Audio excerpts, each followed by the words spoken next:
जय श्री राम जय श्री राम। फागुन गणेश चतुर्थी व्रत कथा। ये गणेश चतुर्थी का व्रत बहुत ही अच्छा ते बहुत ही सुख शांति देने वाला है। इसका व्रत रखने देना सभी मनोकामना पूर्ण होती है। गणेश चतुर्थी का व्रत कनेडा अमरीका ਦੇ ਵਿੱਚ 27 ਤਰੀਕ को है ਅਤੇ इंडिया ਦੇ ਵਿੱਚ 28 ਤਰੀਕ ਨੂੰ है।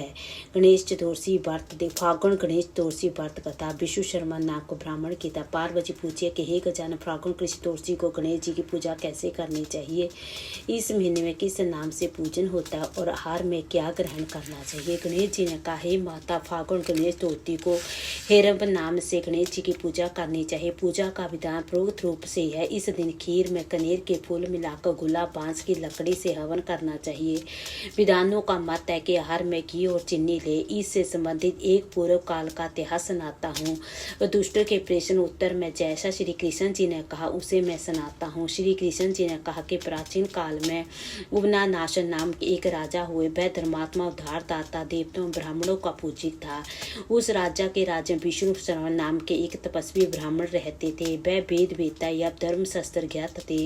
उनके 7 पुत्र थे जो सभी धन धान्य से थे, परंतु पारस्परिक कले के कारण सब अलग अलग होकर रहने लगे। विष्णु शर्मा प्रत्येक पुत्र के घर में क्रमश एक एक दिन भोजन करते। बहुत दिन बीतने के बाद वह बूढ़े होकर कमजोर हो गए। बुद्धता के कारण उनकी सभी बहुआं अनादर करने लगी। वह तिरस्कृत होकर रोते रहते। एक समय की बात है कि विष्णु शर्मा गणेश चतुर्थी व्रत रहकर अपने बड़े पुत्र वधु के घर गए। उस ब्राह्मण ने कहा कि हे बहु रानी, आज गणेश जी का व्रत है, तुम पूजन की सामग्री जुटा दो। गणेश जी प्रसन्न होकर प्रचुर धन देंगे। अपने ससुर की बात सुनकर वह कुकुर सवर से बोली, हे दादाजी, मुझे घर के कामों से ही फुर्सत नहीं है, फिर उन जमेलों में पढ़ने का क्या अवकाश है? हे ससुर जी, आप हमेशा ही कोई ना कोई नाटक रचते हैं। आज गणेश जी का बहाना लेकर आप पहुंचे। मैं गणेश व्रत नहीं जानती और ना गणेश जी की ही। आप वहां से खिसके। इस प्रकार बहू की चिड़की सुनकर वह 6 बहुआ के घर बारी बारी से गए, परंतु सभी ने वैसे ही बात कही। सभी जगहों से अपमानित होकर वह कुछ काय ब्राह्मण बहुत ही दुखी हुआ। इसके बाद वह छोटी बहू के घर जाकर बैठ गया।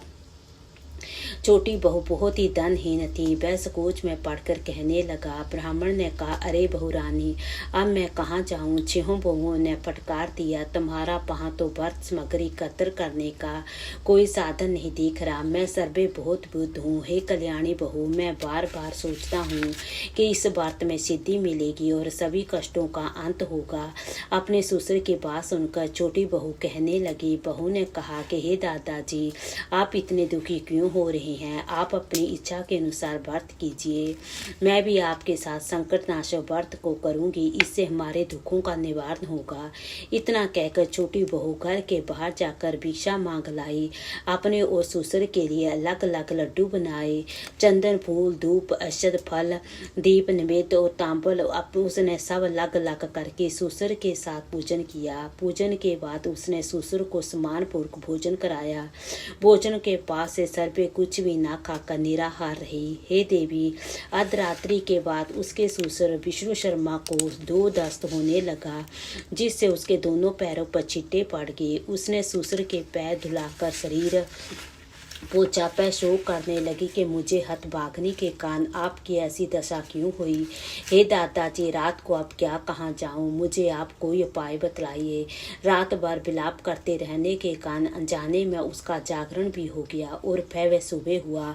छोटी बहू क्या देखती है कि उस घर में हीरा, मोती और मणियों का ढेर पड़ा है, जिससे घर प्रकाशित हो रहा है। ससुर का 2 दस्त भी बंद हो चुका। चरे में पड़कर वह अपने ससुर से पूछने लगी, वह क्या बात है?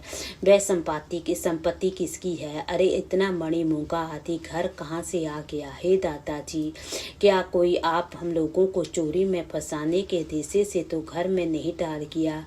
बात सुनकर ब्राह्मण कहने लगे, कल्याणी, वह सब तुम्हारी श्रद्धा का फल है। तुम्हारी भक्ति से गणेश जी तुम पर प्रसन्न हो गए।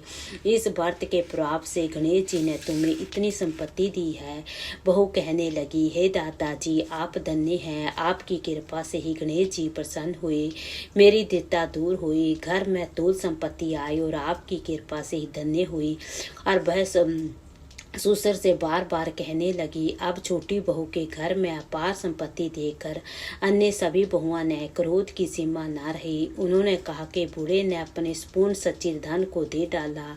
बंधुओं ने परंपर कले से देखकर विष्णु शर्मा डर कर कहने लगे, इससे मेरा कोई दोष नहीं है, केवल इस व्रत के प्रभाव से गणेश जी ने प्रसन्न होकर छोटी बहू को दिया है। गणेश जी ने कबीर जैसी संपत्ति प्रदान की। हे बहू, मैंने पहले तुम्हारे घर जाकर वार्तानुसार का अनुरोध किया, परंतु तुम लोगों ने मुझे धिक्कार दिया।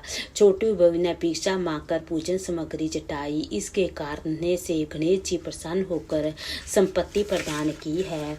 गणेश जी कहते हैं कि हे गिरिजा कुमारी, उस ब्राह्मण के 6 पुत्र दरिद्र रोगियों दुखी हो गए। केवल छोटा पुत्र ही इंद्र के समान भाग्यशाली बन बैठा।